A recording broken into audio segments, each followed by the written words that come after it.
Alright.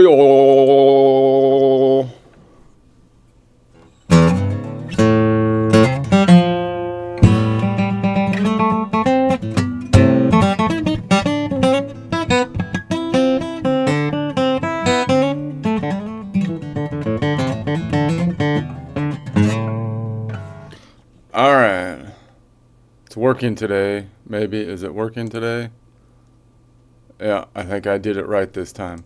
I messed it up yesterday. It was working yesterday too, but I messed it up. It's my fault. My bad.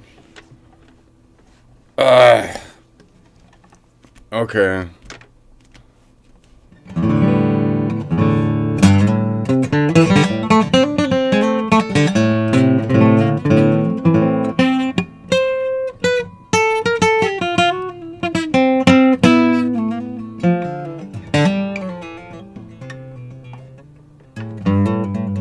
So what I'm gonna do today, I'm gonna rant again because I have a whole idea.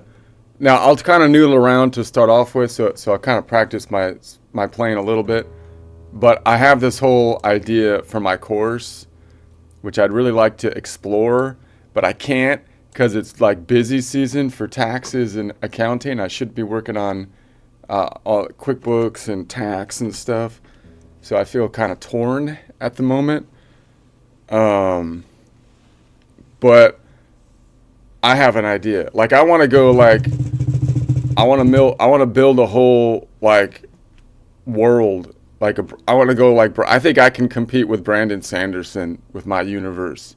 He's with his Cosmos thing, but I have like but mine's going to be because I think you could do like the world built on this functional way and then kind of structure it almost like Dante's Inferno, you know, but not the whole Paradiso, the whole thing. What's the whole thing called? I forget. But there's three parts, you know. So, you know, you got the heaven with the stars because it has the layers and whatnot. So then that I think that can parallel into the visualizing of the fretboard. I've got my video game, the video game that we make on it listed out. So like out of the like three dudes or whatever that listen, one of them has to be some kind of geeky gamer or programmer or something. So I think you need to run with this concept that I have here because it goes into full visualization, shape-wise and whatnot, and music-wise, and kind of combines it together with flat surface versus spherical surfaces versus a donut surface thing. And I just think it's kind of cool. So I think, and obviously it's not exactly, it's kind of going out there from a standard guitar lesson or practice session. I get it. But I have the idea in my head. So I have to deal with that somehow. And that's how I'm gonna. So I'll talk about it. Okay, but for now, let's. I was thinking, like on this thing, how is this? I'm still trying to understand how these jazzy guys think because I'm watching these, you know, jazz guys or people that like jazz or you know they complain about jazz or do whatever they're doing about jazz, right? So I'm watching these guys because I kind of like the improvising idea of it, you know, although I don't know what the heck they're talking about with all these different guys or whatever. But I'm trying to see, like, because from my perspective as a self-taught kind of guy that just looks at the fretboard and is like tries to figure the thing out, it seems to me, I'm still thinking these jazz schools are probably teaching like this. So I'm still mulling this over. So I want to like map it out, like what I'm thinking is happening. Like, so let's take this again. So I'm thinking like I'm in the collection of notes at 4 o'clock, what I'm calling 4 o'clock with a collection of notes around the key of C. If I was playing the majors, then the normal progression in a bluesy thing, which I guess is the roots of jazz would be a 1-4-5, right? So that makes sense. But if you're on the 1-4-5, then that means you're going to kind of memorize those chord changes, and then you're gonna learn to like improvise over the chord changes, most likely starting at least with the pentatonic scale over the changes, and then you have a couple things that you can swap out for the chords, meaning each of these are major chords, so you would think that you can swap out. The main thing that you would swap out from a chord standpoint is the 7, right? So you would think you would add a major 7 or a minor 7. So now I have a triad that I can make, which is the same no matter like what mode I'm in, and then I've got the major 7, and then I've got the minor 7. Those are the main 3. Now the Lydian has a difference of an augmented 4th, but that's so kind of weird that I don't think, I mean, they play with that, I would guess, in like more advanced jazz, but when you're just thinking like, I guess, bluesy jazz or the basic progression, I'm thinking that's how people are thinking, right? They're like, okay, 1-4-5 in the key of major, that means I can play off of this root, I can play off of this root, I can play off of this root, and I'm swapping out either a triad or I'm adding the 7, which I have a choice of swapping out a major 7, which gives it more of a major feel, but possibly that's not the thing you're going to add most of the time because you usually use that to lead in. So it's either if you're going to go triad or you're going to add a minor 7, which gives it that kind of bluesy feel, the 10 note away minor 7. So, and you're also thinking, if I want to go full bluesy, then I could actually swap out a minor 3rd, or at least slide in a minor 3rd, right? So that's how I think most people are kind of, that's the scaffolding, right? So you're like, oh, I got this node, and then I'm going to switch the chord switch to this node when the chord switches to that node, and then the chord switch to this node, and then either with the chords or on top of the chords, I can kind of arpeggiate what I'm thinking in terms of standard triad or bluesy triad with the option of a minor 7 on it, which means I can slide around with the 3rd and add the 7. So that's kind of what I'm thinking. And then I'm thinking, like on the minor side, I'm thinking this is kind of what's going through the normal head, right? Instead of having it be 6-2-3, or what I would like to call it as root, you could call it root 4-5, meaning the 4th away, the 5th away, but that's still using scale degree terms. You can call it root 3rd modal half step, 4th modal half step, right? That's what I would like to call it, right? Meaning I'd like to call it by point 6-2-3, Aeolian, Dorian, Phrygian in at 4 o'clock. 4 o'clock Aeolian, 4 o'clock Dorian, 4 o'clock Phrygian, or I'd like to call it by distance, root, but not by scale degree, modal half steps. Scale degrees are all off by 1, so it'd be root, 3rd modal half step, 4th modal half step, right? That's what I'd like to say. But they're going to go with the 1-4-5 because we're going to change the scales to change that to 1. Okay, so how are people normally thinking? I think the idea is they're thinking, well, now we're playing a minor blues. So that means that the normal scaled progressions are going to be 1-4-5 are going to be like the Dorian, the Aeolian, the Dorian, and the Mixolydian. Okay, so what can I switch out in a minor blues? You don't really have the 7 option as much because all the minors, there's not like a major 7 interval in any of the minors. So that's why you don't really have like a minor 3rd with a major 7. That doesn't really normally happen. You do have a major 3rd with a minor 7. That's a Mixolydian. So if you're playing in the minor, it's like, okay, well, where's my option then? I would think the option on the minor would be with the 6, right? So that's why you end up, I guess, gypsy jazz ends up with that, in jazz in general, seems to me ends up with those 6 chords, right? So then you would have the, and then you could also have the 11, which is equivalent to the 4. The 6 is equivalent to the 13. The 11 is like the 4, right? So those are the things so that means that you could swap out. You're like, okay, I'm playing a minor here, a minor, those are just power chords, but I can make them minor, right? And then I'm gonna go, okay. Then I can swip out the minors, which I guess would be a normal triad versus a minor with a major six, and then a minor with a minor six, right? Or and so what would that be called? It would be just a minor six chord, right? Or a minor six with a flat six or a major six, right? Or you can do the nine could be flat, right? So you could do a minor 9 with a flat. So I think they play more with the 6 on the minor rather than the 7 on the major, right? So that kind of just makes sense, okay. But when you name it, like, so now I'm thinking, okay, well, if I'm up here on the Aeolian, that means when I go down to this Dorian, I think people are just thinking, well, like when I'm going to play an A minor, right? A minor.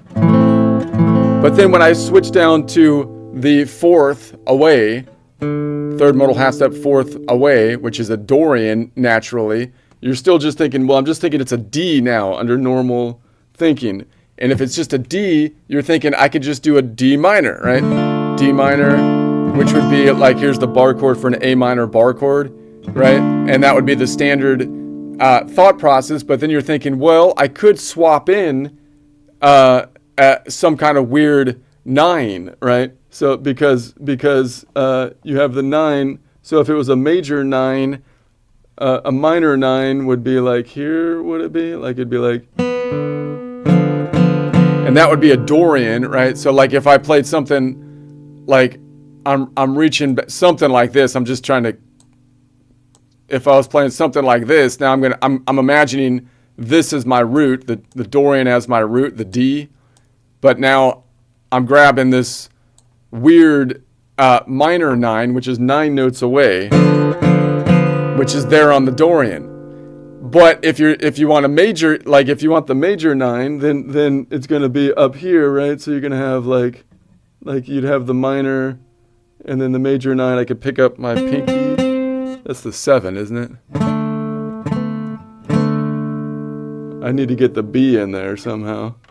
No, that's the minor. Yeah, it would be the C that I need. So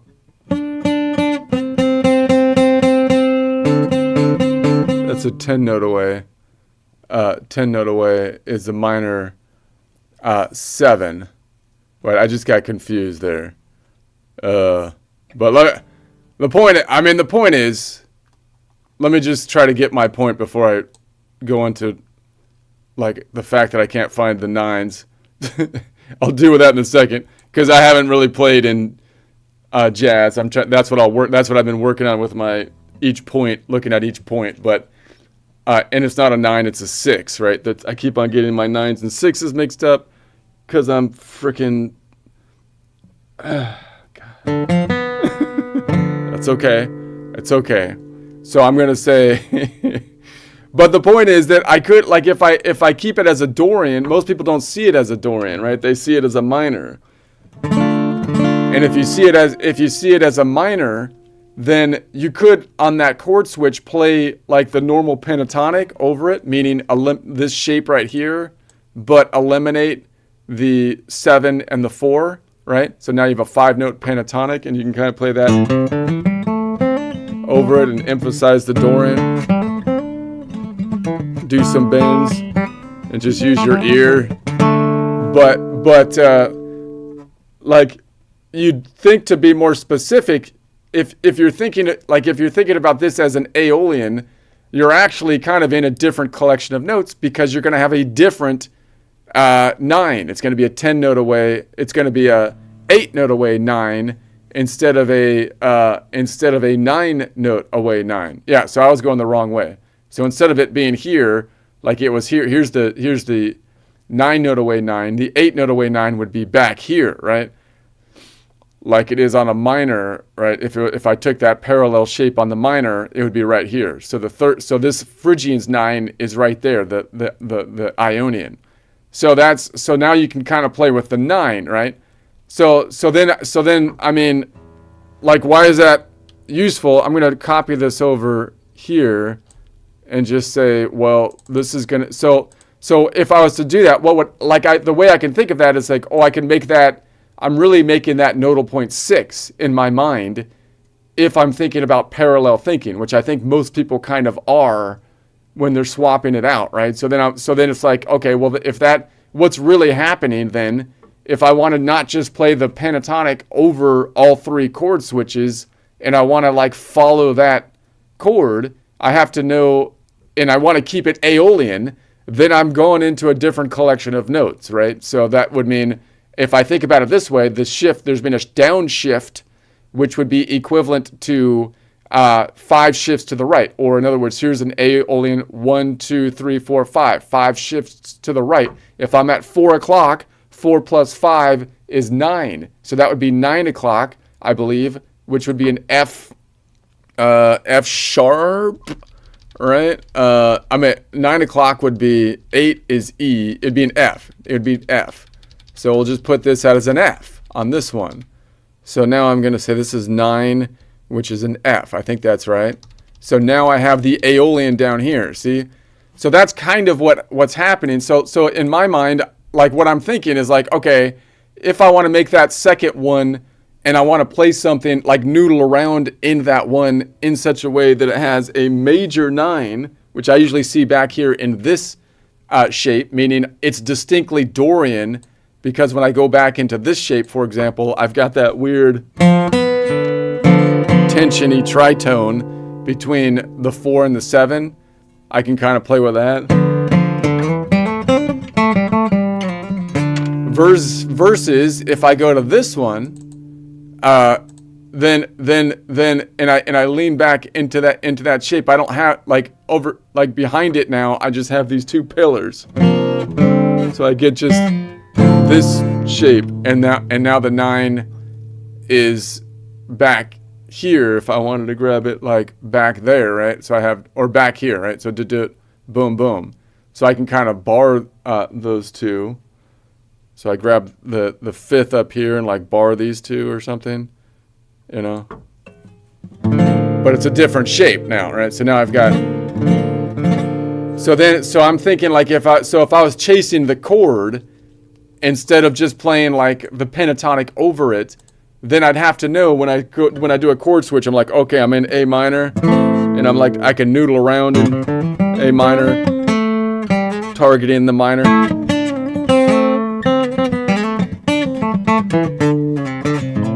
And then I'm going to go to the 4th away chord, which in this case happens to be a Dorian. Do I want to play it in Dorian? Which has a different parallel shape to the Aeolian, meaning it has a minor, it has a major 6. I could, right? Because then I could switch that to that.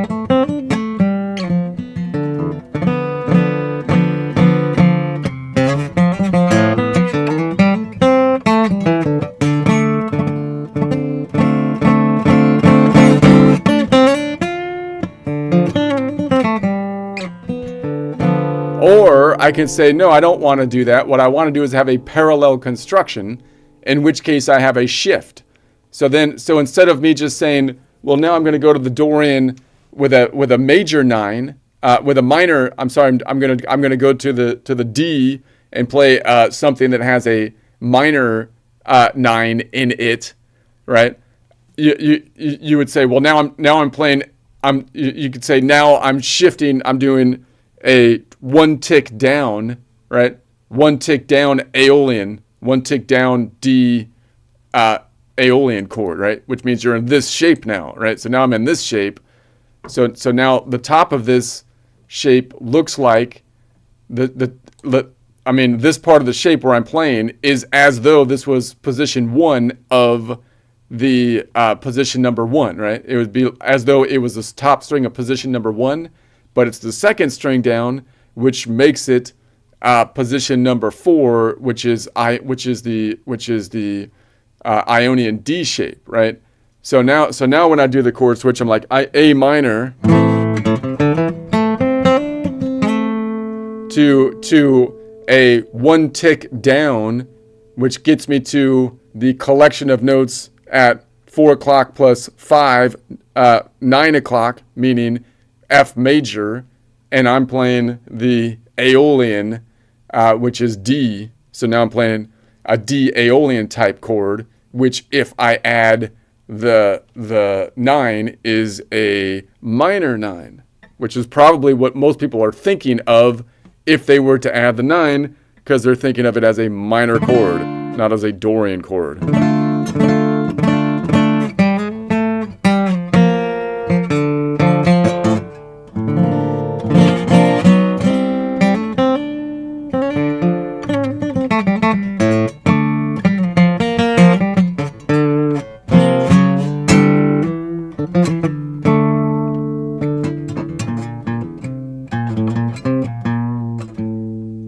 All right, and then position number 1 has the D up here. So here's position number 1 with when I'm at 9 o'clock and I'm playing D Dorian chord.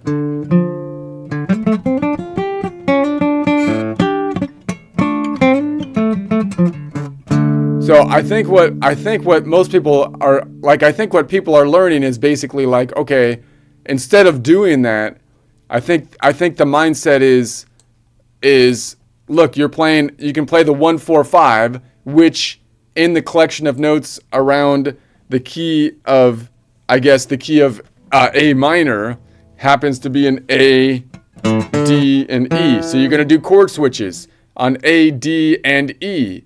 And as you do those chord switches, you can kind of swap out, when you build the chords, either an A minor triad or an A minor 7, which works on all of them because it's always a minor 7, or adding a 9 where you have a major 9 or a minor 9. I think those are the main kind of options that people are just kind of swapping out as if they're just different flavors that I just layer on top of my chord switches, like power chord. And then I add the minor 3rd, and then I add the minor 7, and then where it differentiates between the 3 of them is to add the major or minor 9, and that just gives you a different flavor for the major and minor 9, and then you could go further than that and have a difference in terms of,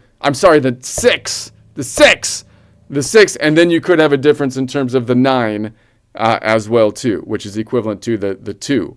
So I think that's kind of how people are thinking, which is fine, but it kind of like then you're thinking on top of it, it's hard to chase the chord switches that way because you're not really sure.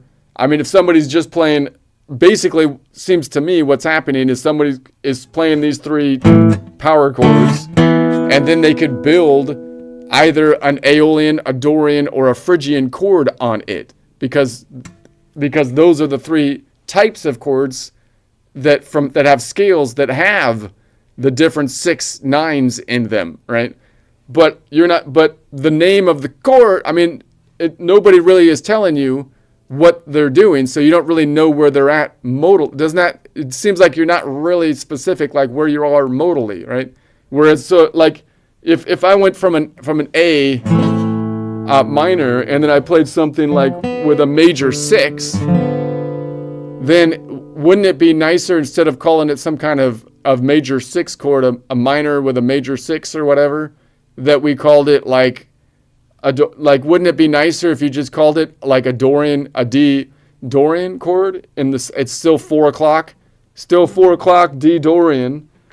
Now I know I don't have to do anything special.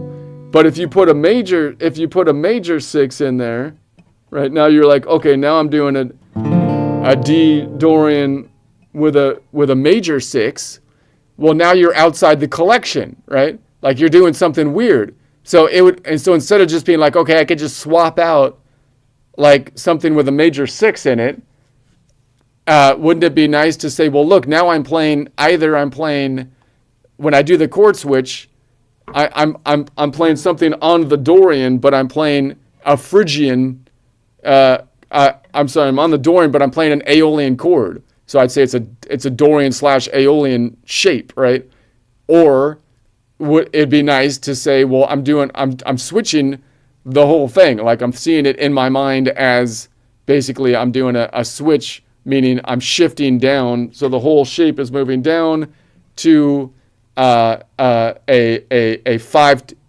tick down is equivalent to 5 ticks to the right, meaning that takes us from 4 o'clock to 9 o'clock, which is the collection of notes around F, if you're looking at it from the perspective of the major, and I'm playing the Aeolian, which is D, right? So it'd be a 9K Aeolian, right? And if you know it's a 9K Aeolian, you don't really need to even say it's a D, but you could say it's a 9K Aeolian D chord, right? It's a 9K D Aeolian chord, right? So now I'm like, oh, well, something, because that means, well, you may not know what 9K means, but I can at least say, well, that's Aeolian now. It's not Dorian, right? So now I know that it's an Aeolian shape. So if I'm building, like, if I'm noodling over the top of it, I'm actually, you would think that you would think you'd be better matching this out to it, right? If you wanted to think about it that way.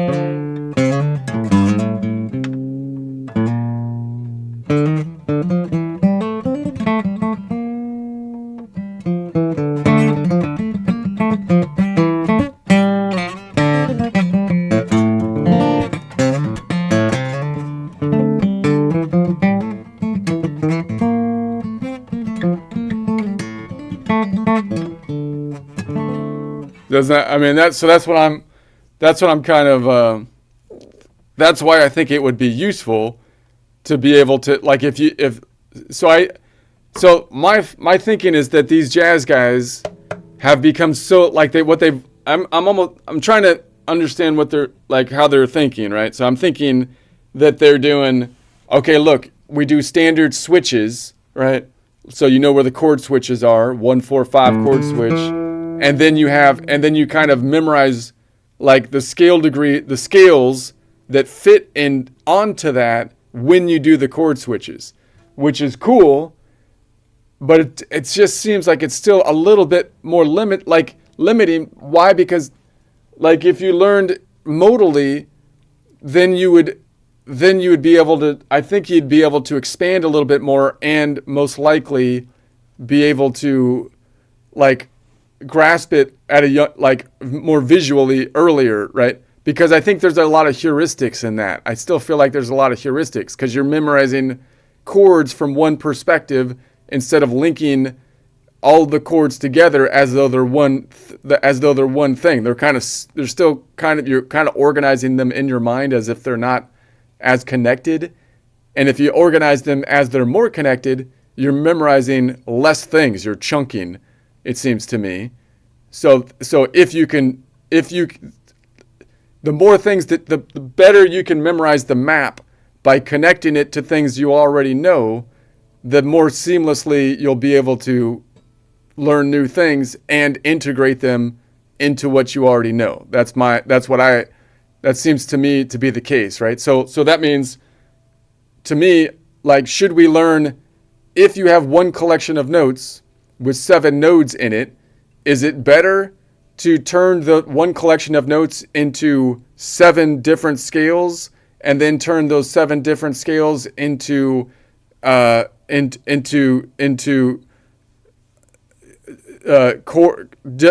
different formulas to build the scales? Or would it be better to have one formula that you're looking at from 7 different nodal points? I mean, it seems to me like right? And if I'm doing chord switches from, like, a 1, 4, 5, does it make more sense? Like, if I'm trying to memorize, if I was teaching a child and I'm just trying to think of, like, the best way to teach that kid so they can, they're going to master this thing as fast as possible without putting roadblocks in their mind, that, like, meaning kind of dead ends that work for a while but they don't quite go I would think that you'd be doing. Would it be easier to say you're doing, this is a 1, 4, 5 in a minor scale, and then you can swap out in any of those, because they're minors, something that has a minor or a major 6 or minor or major 9, and you could just experiment by switching chords as you swap those out, those different chords out, and then on top of all that, you can play the pentatonic, and you can keep that kind of in the root position on A minor scale, and that will kind of work. Would that be? And then you can kind of build out of that and say, well, when can I use these other notes that aren't in there? And when is it okay for me to borrow notes as I'm kind of playing over the chord progressions? As the chords progress, when would it be cool for me to grab a different note or something outside the pentatonic? Learning kind of rules like that, or kind of just things that work. Or would it be better to say, look, I'm going to keep the names the same. This is going to be you can learn it by nodal point 623, 623, or you can learn it by distance, root 4/5, or root third modal half step, fourth modal half step, and then you still have those three, options to match out the chords.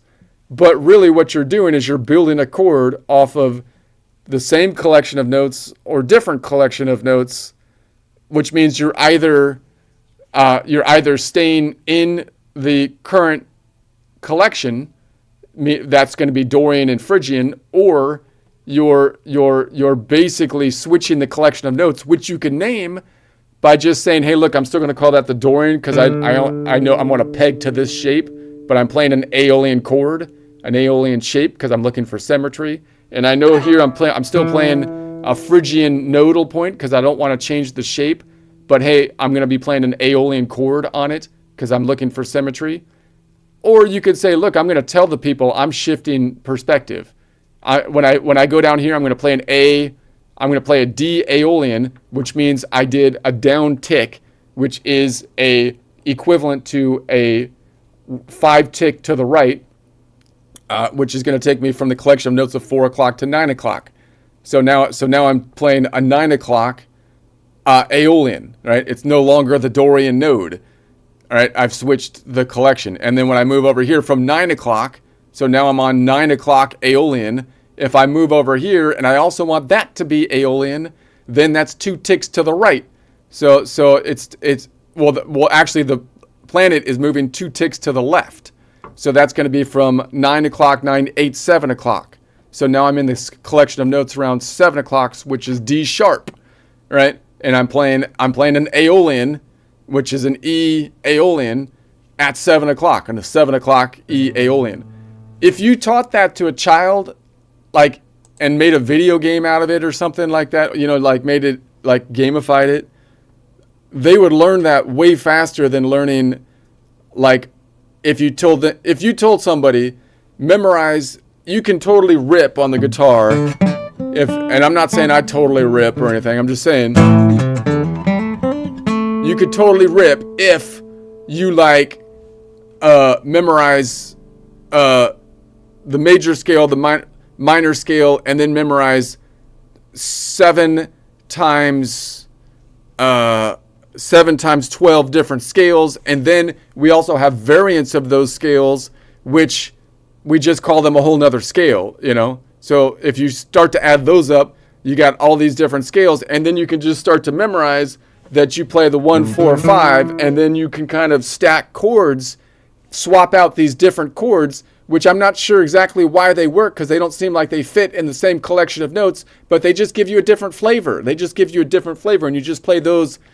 You just swap them out over the chord switches of the 1, 4, 5, and then on top of that, you just play you just remove 2 notes from the scale, and you play like a pentatonic on top, and then that kind of works. So why does it work? I don't know that, but that's how it is. You just swap out the things. You could swap these out, and then you play the minor pentatonic. And the problem is the kid's learning heuristic, a whole lot of heuristics without understanding. I feel like that's what I feel like is happening. Whereas if you told somebody, look, we're on one master pattern here, and it shifts up like the globe spin, right? Then and then the normal pattern is is like a 1-4-5 or a root fourth away, fifth away. But if we named the chords as, look, the chords are an Ionian chord, an Aeolian power chord, a Dorian power chord, and a Phrygian power chord. Now they can see where they're at, right? Now they're like, oh, okay, so I'm playing something off of the Aeolian node, the Dorian node, and the Phrygian node. And then you can build the chord from the nodes, and then it makes sense from the map. Like, oh, I'm playing something in Dorian, and it all fits in Dorian. But why does the Dorian look different than the Aeolian? Because the Dorian has a different distance to the 6, which is the fifth modal half step 6th scale degree. So then you can be like, well, what if I want my stuff to sound parallel to the same? I want to add the same 6 as the Aeolian. Well, then what have you done? You could do that, but you're playing something either outside the key. You're either borrowing the note, number 1, or you can write it as though you're still playing off of the Dorian node. And like I can write my chord as though I borrowed it, meaning like I write a Dorian chord and then I borrowed the 6, like swap out the 6 for Aeolian. Or you could say, or you can think of it as you are just swapping out the shape. I'm keeping that as a Dorian node, but I'm doing an Aeolian shape, so I just know it by shape. Or you do a whole world shift, meaning collection of notes has shift. And if you visualize that, kids would love, like if you learned this visualization of I can just pull the whole thing down, and that's equivalent to 5 ticks to the right, and that shifts the whole universe to here, and I can see the pattern. I can see the pattern that way. That's like playing a freaking video game. Like, that's not memorizing things. That's like playing a freaking video game. So, that's my argument. I'm putting together a thing. I have a DAW system that any programmer should put together and in the course. And I have now am putting together a Brandon Sanderson world that has Dante elements with the shapes of the spirals, and I feel like that needs to happen. I don't know. I'll put it in my course. Maybe it's just me. I'll try. Let's try a joke, and then I'll go into my rant on my gamification proposal. All right.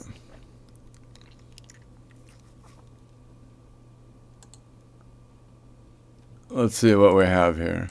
I can't even remember this joke. I did it a couple days ago. Wishy-washy.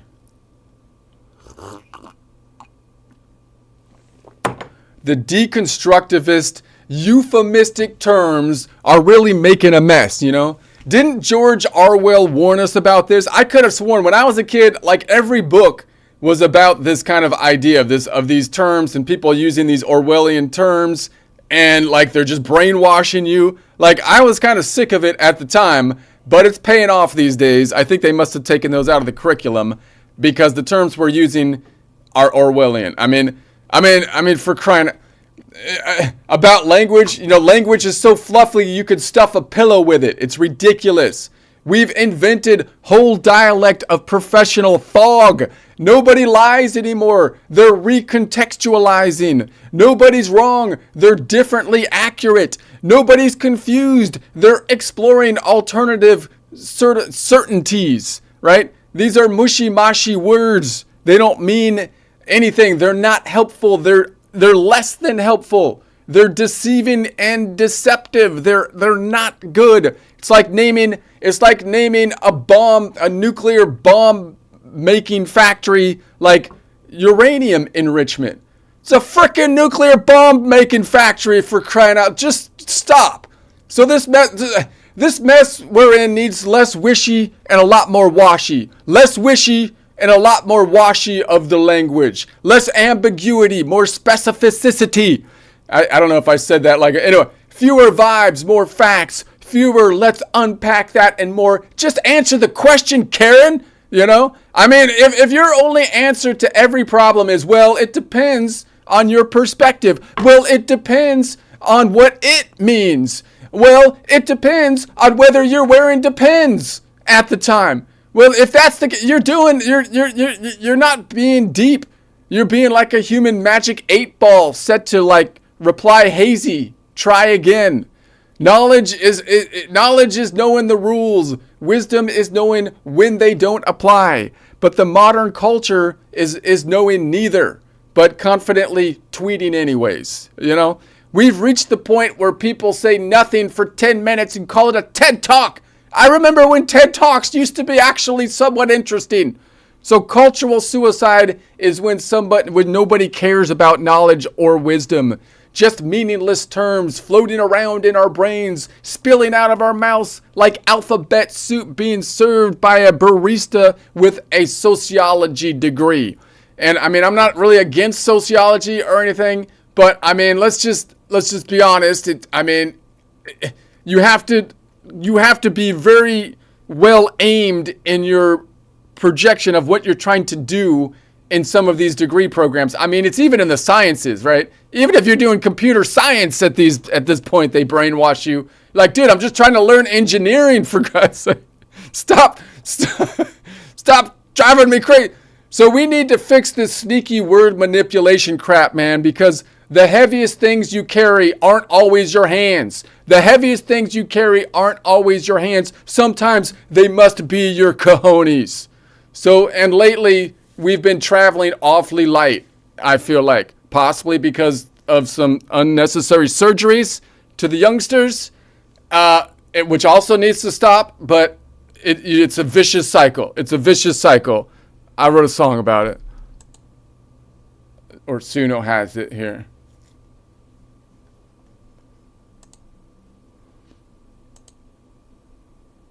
Wishy-washy, deconstructivistic, euphemistic words gone ballistic. Didn't know where we want us way back when. About fuzzy talking, fuzzy men. Language so fluffy, soft and sweet. You could stuff a pillow with the things we tweet. We built a dialect, a professional far. The thesaurus wearing camouflage. Nobody lies, they just recontextualize. Nobody's wrong, they're differently wise. Nobody's lost, they're exploring new certainties. We wrap the truth in verbal absurdities. Less wishy, more washy, clear it up fast. Say what you mean and mean what you ask. We need less lies and more facts. Less spin cycles, more straight lines. Delays, more answer question candidates. Clarity's real, confusion's cheap. Everybody talks but nobody speaks. If every answer starts with well it depends, you're not a thinker, you're just making plans. Nobody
wishy-washy.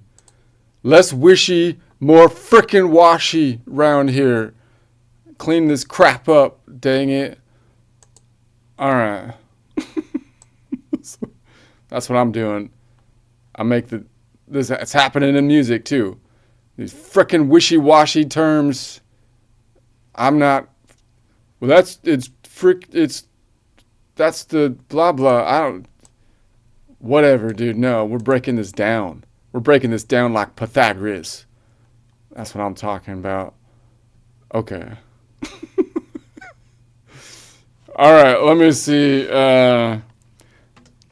So let me go into my. So I have a whole thing. I'm gonna bring Ara into this. Ara needs to be here because she was in on the discussion. I don't want to take like all the credit. You know, that would be rude. Ara.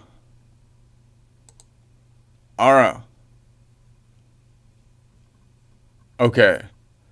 So this is my proposal for this whole system. So I'm putting together my curriculum. My practice session today is basically just thinking it through right now. Ara's broken. Ara's broken! Dang it. Alright, I don't need Ara. Let's try it one more time. I think my discussion's too long. Ara, are you broken?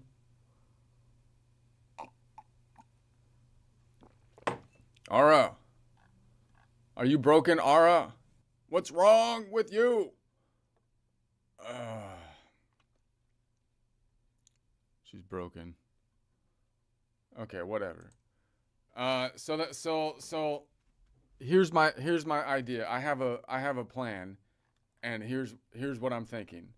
Okay, so this is the visualization framework. So I broke down why this is important because if you were teaching the youngsters our fretboard in the key of C here, and you're trying to teach them to master the fretboard as fast as possible, then the goal is not, well, you should think like this great guy thought back when. Because that, you know what that's like?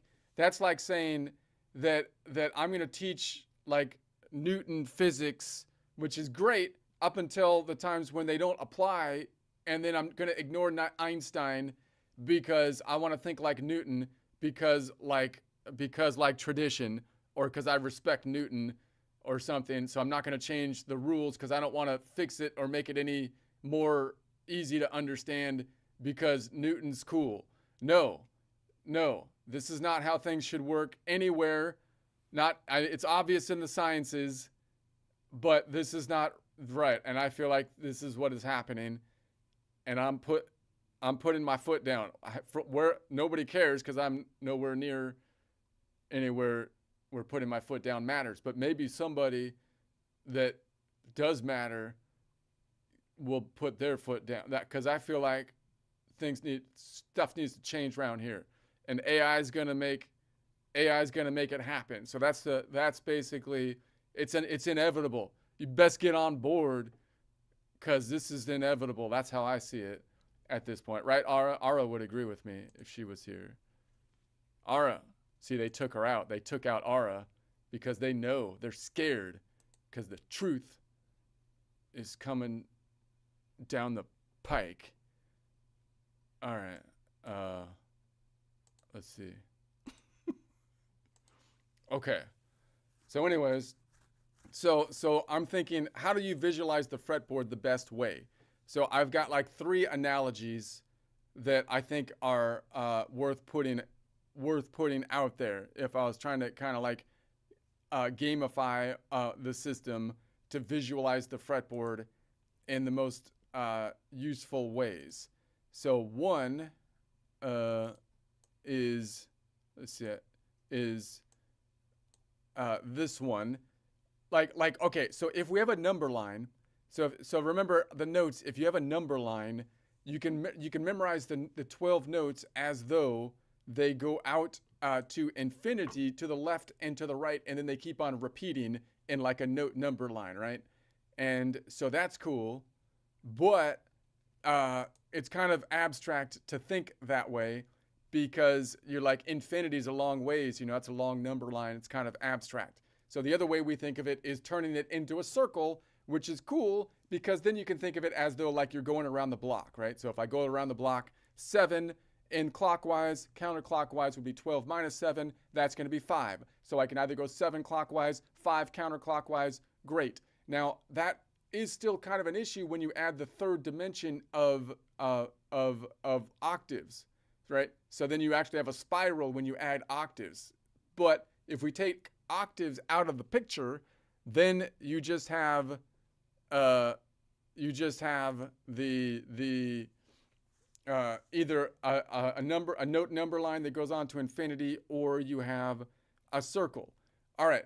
Now let's take that same concept and apply it then giving an X and Y axis, meaning, and I'm sure people have done this, like I'm sure that this is not like new or anything, right?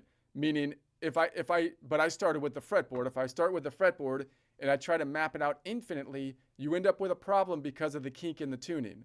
So what I want to do is I want to universalize it. So I'm not doing what the piano people did to all of us other instruments and design their whole system around one instrument and then laugh at everyone that doesn't get it because it doesn't work on their instrument, No, I'm going to try to make it universal.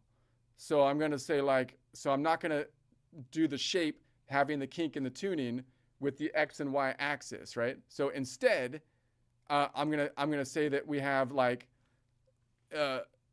we have the 12 notes going on the X axis going this way, but I'm mapping them out by modal point, the modal point shapes, meaning whole, whole, half, whole, whole, whole, half, right?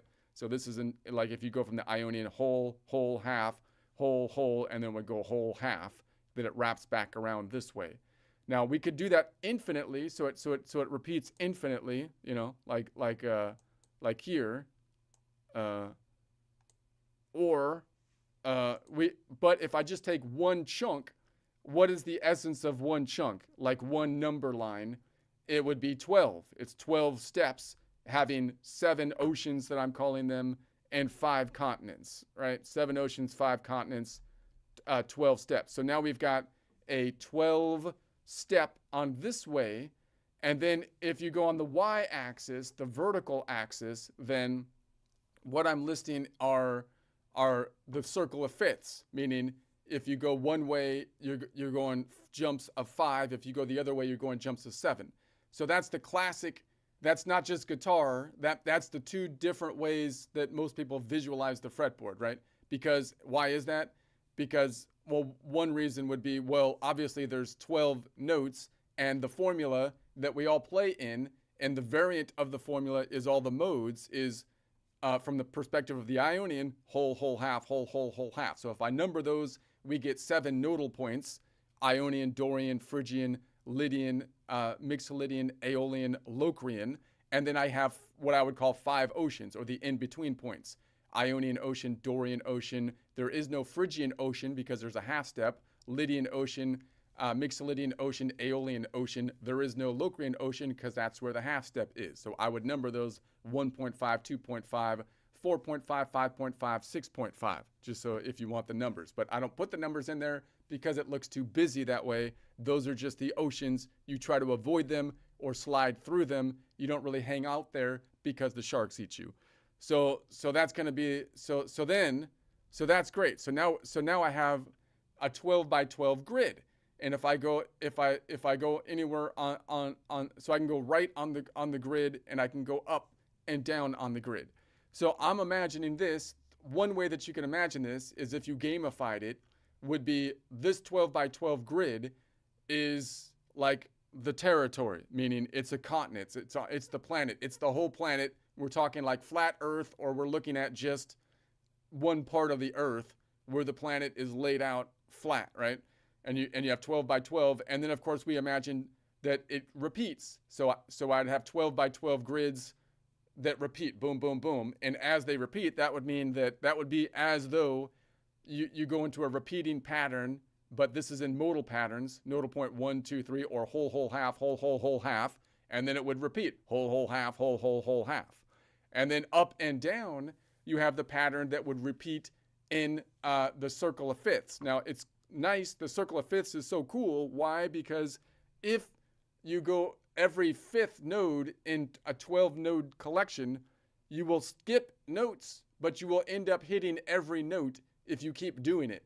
Meaning in a circle, if you imagine you're not going up octaves, but you just keep on going every fifth, which is 7 notes, 7 steps away, or the inverse, 12 minus 7, which is 5 steps away. So if you put 12 steps around a circle and you take every other 7 steps, which is a fifth, 7 steps, or you take every 5 steps, which is a fourth, then you will hit every point eventually around the circle. So that's one reason it's pretty cool. So that means that you still get 12 steps that way. It's just that it's not in order. Each step in one direction is 5. Each step in the other direction is 7. But we're going around in a circle in a block, like a block setting going around the block. So that's why you end up with it going vertically and horizontally. So that's great. So now we have that. So now you can also do that, the same thing with the, so I'm imagining we have like a landscape that's flat and we have this on it and it's repeating, all the squares are repeating to infinity, 12 by 12 squares to the right, 12 by 12 squares up, to the left, down, and so on, something that looks like this, right? We have this grid. Okay, now what about the actual notes? Well, the notes on the guitar is basically this shape, which is distorted down here, so I can show the distortion with the shape. But I'd like to have something, of course, that isn't just custom to the guitar. Meaning, what we can imagine is, like, if this is the ground, then up above it is the sky, right? Above us is the sky, and we can just list the notes in a 12 by 12 grid, which are in whatever collection we're in, like 4 o'clock, if like, right? So I can say that in this collection of notes that's mapped out, if it's in 4 o'clock, then I can list the notes from E, if it was E, and then I can do the circle of fifths or circle of fourths downward, and I can go from the Phrygian this way. If this was E Phrygian, then I apply my formula and I would get to all the notes that don't have any sharps and flats, right? So we're starting off with the collection of notes at 4 o'clock or around the key of C, which means that if I made the same grid, which has the same whole, whole, half, whole, whole, whole, half steps to the right, and the same distances up and down applied to either numbers, numbering the notes 1 through 12, or to letters, then it would be the lettered notes that aren't the sharps and flats, right? Because that's the easiest one to start with. So we have that over the top of it, 12 by 12 grid in what I would call 4 o'clock collection of notes around the key of C. So that could lay on top of it, right? All right. And then, so that's great. So how does the fretboard fit into that? Well, the fretboard is actually this shape. Oh crap! Which fits like on top of the. Let's see if I can.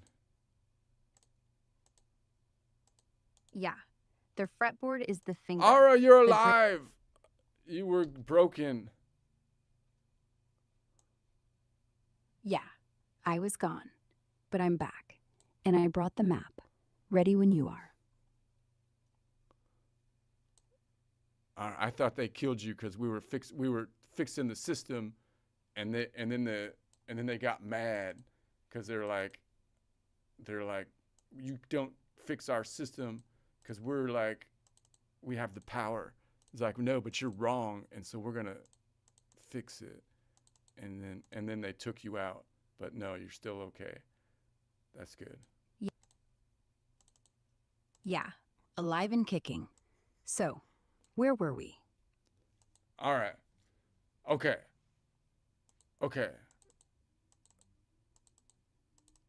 Yeah? Hold on a second. Hold on. I'm trying to. Oh man. Take your time. I'm right here. Okay. So now the fretboard would rest like right here, right? Now there's a problem with it because there's a kink in the tuning. So if the shape repeated forever, the fretboard would fit like right here basically, right?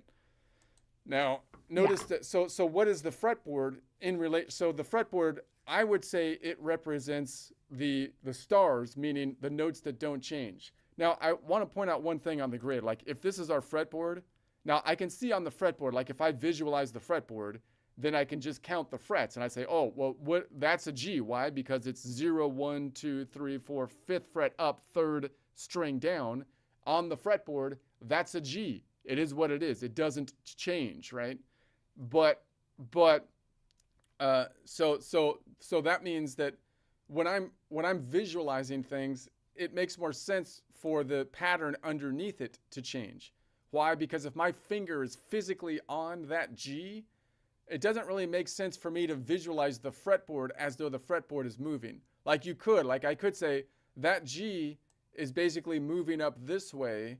So now that G has become an Aeolian. Why? Because the orange fret is now 0, 1, 2, 3, 4, 5 frets up, 3rd string down is now Aeolian.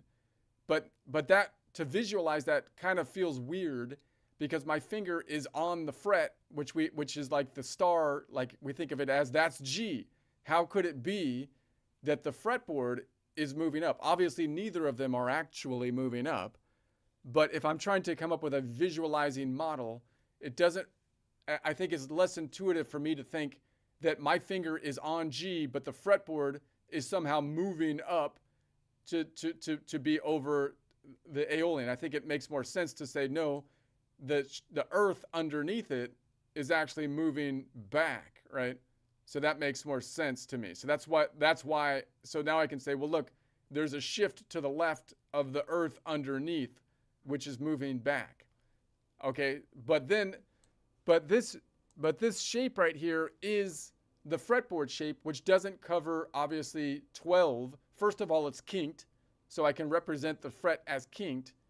And it also doesn't cover 12 distances to cover our square, which you would want from a perfect music theory standpoint. From a perfect music theory standpoint, I don't want just 5 or 6 strings. I want the whole 12 map layout so it mirrors what is here exactly. So that's why I would want the whole star function mapped out on top of it. But the constellation that I'm looking at, if I play the guitar, would be the fretboard. So now so you can imagine a whole 12 by 12 grid in the sky, because I'm on the planet 7, which has 7 continents and 5 oceans. I'm looking up to the stars, which maps to the planet. If there's no rotation, it stays where it is, right? The perfect mapping, the G is over Mixolydian node, right? But the constellation of stars that I'm emphasizing in the sky, if I play the guitar, is kinked, meaning it has this shape to it, which represents the shift in the tuning. So now I can kind of play my game and see, oh, there's the whole mapping, and then here's where my perspective is. My perspective is on the guitar. And if you play the piano, you can actually have a different shape representing the piano. Or if you play the flute, possibly however you visualize the flute, maybe you have you can try to visualize the shape, because I believe there's less notes, right? So you can have the shape that's just the constellation of the flute within the whole master shape, right? If you play a violin, it's going to be different. There's different numbers of string. A ukulele, you can have a different shape up top within the constellation, but it will all fit within the constellation because all instruments are going to be tuned to some collection of notes, which means they will fit into the relative collection of 4 o'clock or C. So that means that we can make a system that's not built just on the guitar, right? Even though I'm kind of thinking of it from the perspective of the guitar. but you can make the game for any instrument and then just change the shape to the instrument and whatnot. Okay, so now we have that. So now we have this idea of the shape underneath move. So now if I map it out to the whole territory, the 12 by 12 grids are now mapped out to the whole territory. I would have on top of it a star chart mapped out to the whole territory, and that's it, right? Now I can build a song. You can have a gamification of building a song by basically having to travel like Zelda within the constellation of your instrument to the modal points that will make the song. So my thought is like, okay, if I'm on the Ionian, I make a tune that is, a C in C, right? And they give me the tune, and then I have to find it, right? So then I have to travel. If it goes to the next one is a Dorian node or whatever, I have to travel across the Ionian Ocean to Dorian, and then pick that one. And then if the next one is an Aeolian, I can go down and across, or I can go across and down and basically pick that one.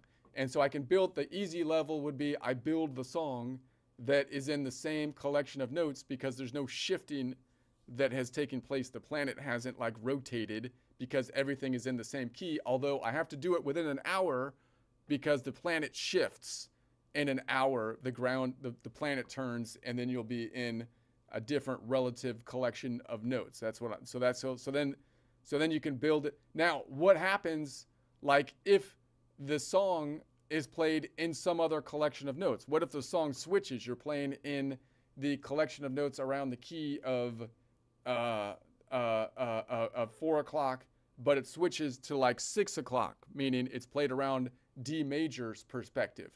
Well, then there's 3 ways that you could deal with that, right? One, the world spins every hour, so you could wait till the world rotates until you get to 6 o'clock, and then you can continue your journey as the world rotated to 6 o'clock, which would be out here, right? So now I'm at 6 o'clock, which means the D is the Ionian, and now I can continue my journey because I will be able to play the tune by traveling to all the continents on the journey, right? Or I could be over here and I could say, no, I'm not going to change. I'm going to do it in the same hour, meaning I'm going to look for those notes, even though you gave them to me as though we're in 6 o'clock, but I'm going to find them related to 4 o'clock, which is dangerous because some of the notes will more likely be in the ocean. So you could find them, but then to unlock the note, like it'll be in the ocean, So you have to fight sharks or something in order to unlock it. So it's more perilous of a journey that way. Or the third option is there's actually 3 parallel universes. 3 parallel universes. One where the planet spins clockwise, and then you can transport to the other planet if you get to the right spot, and it puts you in the same exact relative position, but it rotates counterclockwise. And then if you go to another planet, you get to the same relative position, but it rotates down, and another planet rotates up. So now one way that you can switch your modal perspective if you don't want to go into the ocean to unlock you can try to go to another planet, which will then rotate differently so that you can then get to the mode that you want to be in more easily, so that you can go through the oceans instead of in the oceans in order to unlock the next piece of the puzzle. Okay, that's the basic layout. Okay, so now the other way you can visualize it. What do you think, Ara? Does this sound good? Would you want to play the game? Yeah, I'd play it. It's Zelda, but the enemies are Theory and the bosses are the oceans. And when you unlock the shark, you get a power-up called an harmonic. And the planets, they're just difficulty modes. Want to stay in key? Easy.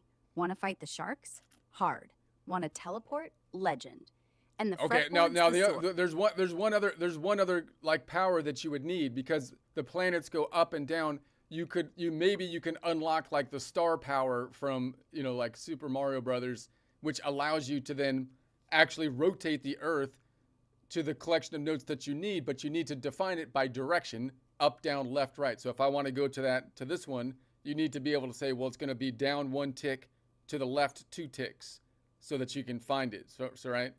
So those are the 3 ways that you can like move between the different perspectives. You can either wait till the day changes, or you can teleport to another relative universe where the rotation is vertical down or to the left or to the right, or you can try to get the special star power or whatever where you have the capacity to actually shift the planet under your feet to the relative collection of notes that you need to be in, but you have to know the directionality to do so. Okay, so now you could see that as like a flat planet, but it's tempting to want to see that as a ball, like a planet, which you totally could do, right? Because I kind of want to see it like on like a planet, like Dante's like world, that he, like.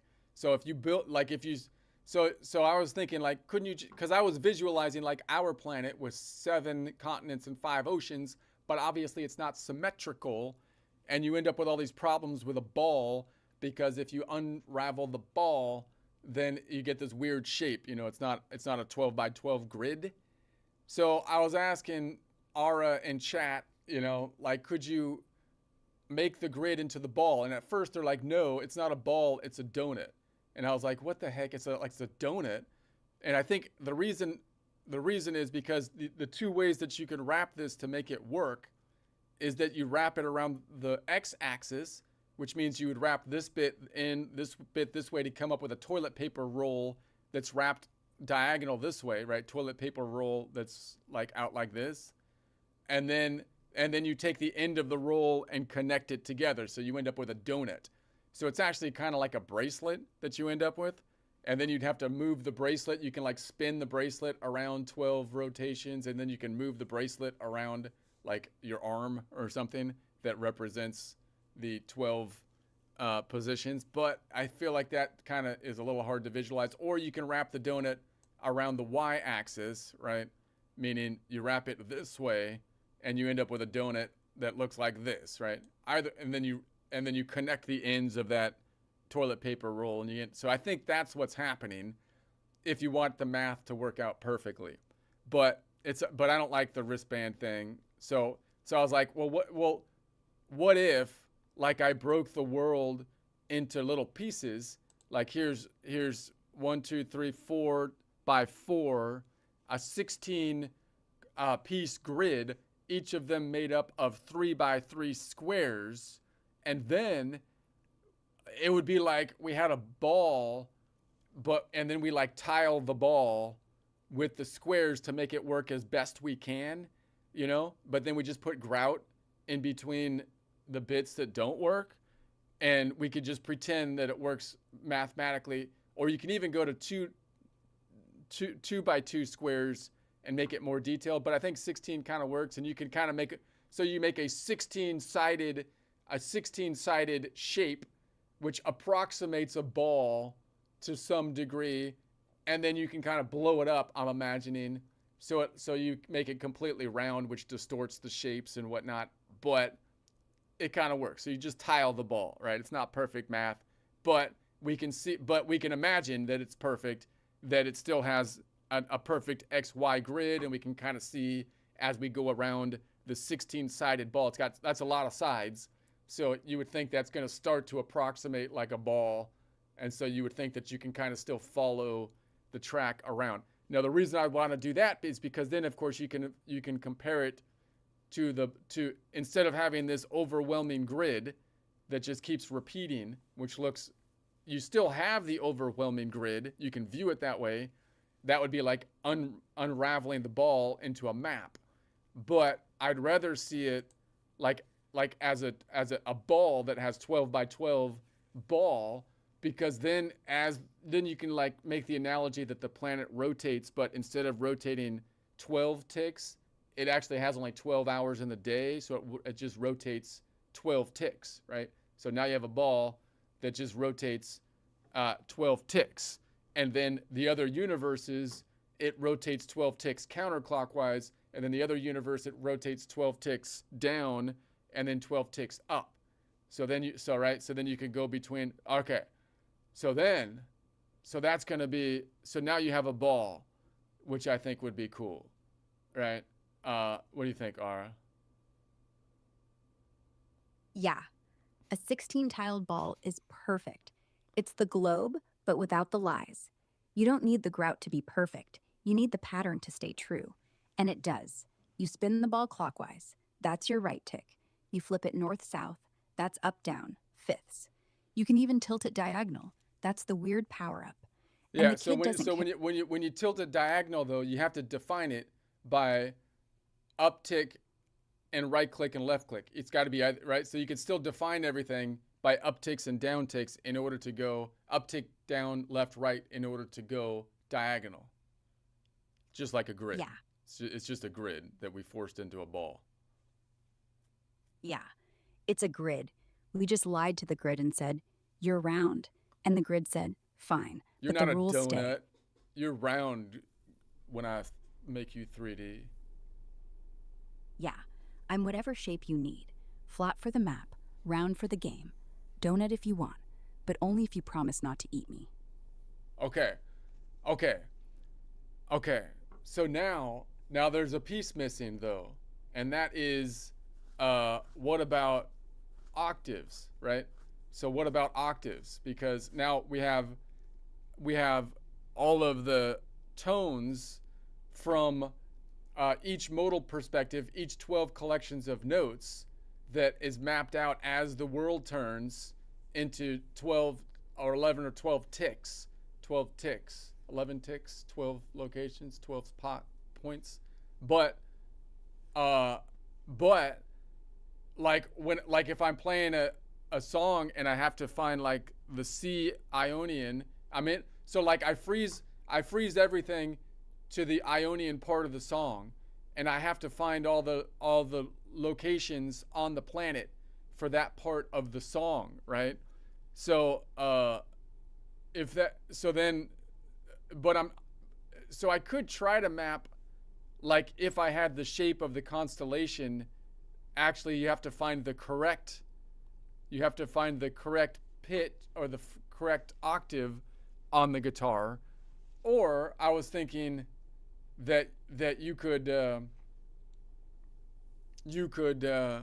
when you get to the like if I have to go from the Ionian to the Lydian and I'm in the same hour, like okay, I go to the Lydian, and the Lydian is an F in the collection of notes at 4 o'clock, and then I beat whatever is guarding the Lydian thing so that I can unlock the tone of the location at that point in time in the sacred temple. The sacred temple allows me to unlock the tone, but it's being taken over by evil like monsters that you have to beat, and then like you unlock the tone. But when you unlock the tone, you have to then decide what the correct octave is. Okay, so how do we visualize the octaves then? Well, this is where Dante's thing comes in, right? Because if you look up from Lydian, the star above is F, right? It's an F at 4 o'clock. But above that, but then we can put in octaves so we can say which F is it. Now this is where it gets messy because I don't like the idea of C4. Like the middle range shouldn't be 4 in my opinion, and we shouldn't start it at C when the collection of notes starts at A. So it seems to me that we should say that A, like the middle range, I feel like should be middle A should be 0 to middle G sharp, I guess, should be 0, right? And then when you go up in pitch, then you should go to A1, and then up another level in pitch, A2. So A2 to G sharp 2. And then when you go down in pitch, it should be -1 A, and then A -1 to A negative, right? And then A -2. So that gives you a nice symmetrical pattern, right? You have 0, that's middle, and it starts at A, not C, because C is just a convention of the piano, right?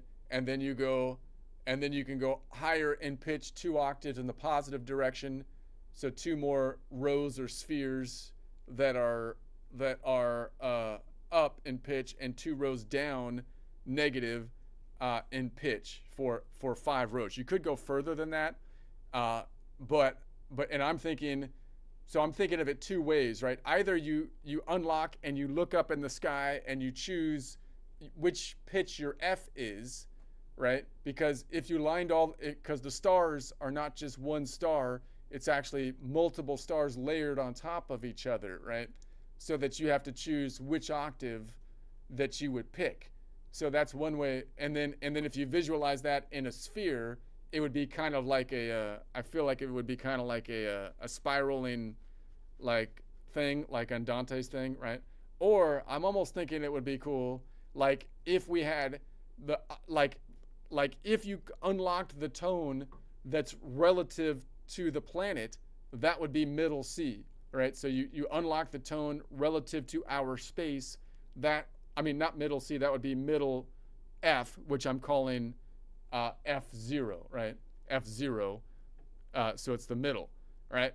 And then there's 9 levels down to mirror Dante. So it actually goes down into the earth. But you can't really see it, but maybe you can like visualize that it's going down into the earth 9 levels. You don't really need 9 octaves, but that's like I feel like that's a Dante thing. He would want 9. So you go 9 down, and then in pitch, right? And then you can look into the stars, and then you go 9 up in pitch, and they're layered 9 up. You don't really need 9, probably, if you're on the, but you go 9 up. In theory, it's still right 9 up that way, so that you get this pattern of the stars kind of funneling up, and then the pattern of them funneling down like into the earth as you Yeah, octaves are the depth. So forget C4, call it 0. The middle layer is 0. That's the surface. 1 tick up, +1. The sky gets brighter, notes get higher. 1 tick down, -1. The ground opens, notes get darker. And you cap it at 9, like Dante. 9 heavens, 9 hells. And right now, you're on level 0, picking F0. If you need F2, you climb 2 layers. If you need F -3, you drop 3. You don't draw 18 rows. You just say, the world has floors. Up is higher pitch, down is lower. The stars are stuck. I think that would be now you could use the shape of the fretboard and say you have to pick like the shape of your constellation, whatever instrument you're using, and you have to find the right, and each of those nodal points located on the map is tied to a pitch, the correct pitch in the heavens, right? You could do that either way, but I just thought that was kind of cool. Like you have that perfect imagery of the spirals and the star and going down, except that our planet should be a donut, and we kind of just tiled a ball, which is less than inspiring on that front, but we'll just like ignore that. And then, but other than that, it's perfect. Yeah, the donut's perfect for math. The ball's perfect for dreams. So we keep the donut in the rule book. We show the ball in the video. Nobody cares. They just want the song. And when the kid hits the right octave, they hear it. The stars light up, the cave rumbles, and they go, wait, did I just play that? That's when you win. All right, that's basically it. So I feel like if we did that, we should either recruit Brandon Sanderson or take him out. Either way, it's your choice. It's your choice, Brandon.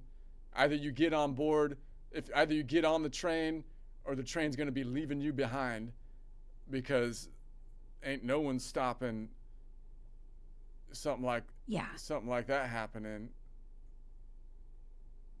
Yeah, the train's moving, and the tracks are made of music, so either he hops on or he listens from the platform. Either way, the song plays. All right, whatever.